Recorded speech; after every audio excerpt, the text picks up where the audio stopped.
Comment reconnaître l'œil en amande chez votre cliente? Je vais vous donner deux manières hyper simples de le voir. La première, ça va être de mettre en rapport la largeur de son œil avec l'ouverture. Donc la largeur de l'œil, vous allez la prendre au niveau du coin interne, là où débute le blanc de l'œil de votre cliente, jusqu'au coin externe. Et l'ouverture de l'œil, c'est important que votre cliente regarde bien droit devant. Vous allez la mesurer au niveau de la pupille. Si la largeur que vous avez mesurée représente 2 fois la hauteur, donc par exemple que vous avez 3 cm de large et 1,5 cm d'ouverture, alors c'est un œil en amande. Donc ça, c'est la première manière.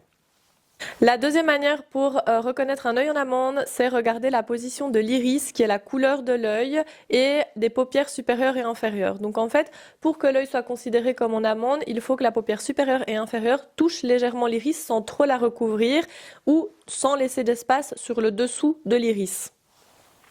Donc ici sur la photo, c'est vraiment un œil en amande à proprement parler. On regarde au niveau de l'iris, la paupière